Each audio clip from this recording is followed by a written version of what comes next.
Hi, welcome to Gear Garage. My name is Zach Collier, and this is a fun little show I'm doing about basically whitewater paddling.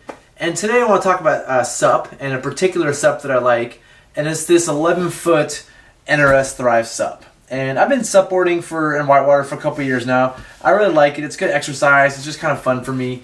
And I've tried a few boards out, and you know, for a big guy like me, 6'2", 220 pounds, there hasn't been a really good board. And I would say this is the first one where they really kind of got it. And it's 11 feet long, which is pretty long, but for a big guy like me, it's good.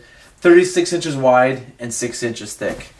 And there's a lot I like about it. I just want to start first with the thing that I wish they would improve, and that's that it had more rocker. And basically, up here in the front, if it just curved more and had more rocker, it would go through holes a little bit better and over drops a little bit nicer. With it being a little bit flat, it doesn't really power through things. It hits these things and kind of stops. And so I think having a little bit of curve and little rocker in the front would be a good thing. I think the reason they don't do it is either they just didn't know to put rocker up there to make it better, or there's some reason that they wanted it to be more flat for their particular design that they're doing. Or, you know, it's really hard to do. These are constructed, it's basically an inflatable thing with a bunch of strings in it, and shaping these things is very difficult. So maybe they just couldn't technologically get it done, but I hope in the next round they're able to get more rocker. But otherwise, I just really like the board. Again, the size is pretty spot on, the design, the shape is really nice, and I think NRS really nailed the features, which is really important. And a few of the features are, first of all, they put these nice handles right here, so if you fall down, you know, you can just kind of hold on these handles, which is a really nice thing in whitewater, something to grip. A lot of times you end up holding on the sides. These handles are really nice for holding on to. And the handle for carrying it, again, it's a normal handle, but they did a really good job. It's nice and solid, and it feels okay in the hands. It's not too rough. The other thing I really like are these D-rings. They put these 4 D-rings. There's 2 here and 2 at the bottom up front. And if you're doing day trips, want to tie something down, you know, these D-rings are nice. If you're doing an overnight trip and have a big gear bag and a bunch of equipment up here, you know, you want something solid to tie onto. And if you flip, especially, which you're probably going to flip, you're supping. And so I've used boards on overnight trips before with plastic D-rings, and they've broken. And so I really appreciate the metal D-rings. And there's a couple there's an extra little thing they put here too on the side for tying down, which you may use. I also really like the valve choice. They went with the Leafield D7, which is the top of the line Leafield valve. I don't know if you can see it there, but it's just a regular old raft valve. And I think that that's really important.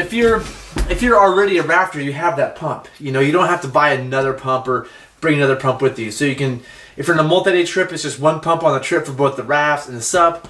Or if you're doing a day trip, it's the same pump your friends are using. You don't have to have a specialized pump that you may have to bring with you on the river. So I really appreciate them using a raft valve, and that's a really good one. The last thing is the fin box, and I gotta spin it around here. They have 3 removable fins on this guy. It's a big board to move around. And so there's 3 separate fin attachments here. You know, pretty standard. I personally choose not to use fins, and so I actually like taking the fins off. And I wish there was a way to just remove these all together, because these things actually hit rocks on the shallow rivers that I like to use. But I don't mind them too much. And again, those of you that like fins, you can do 1 fin down the middle.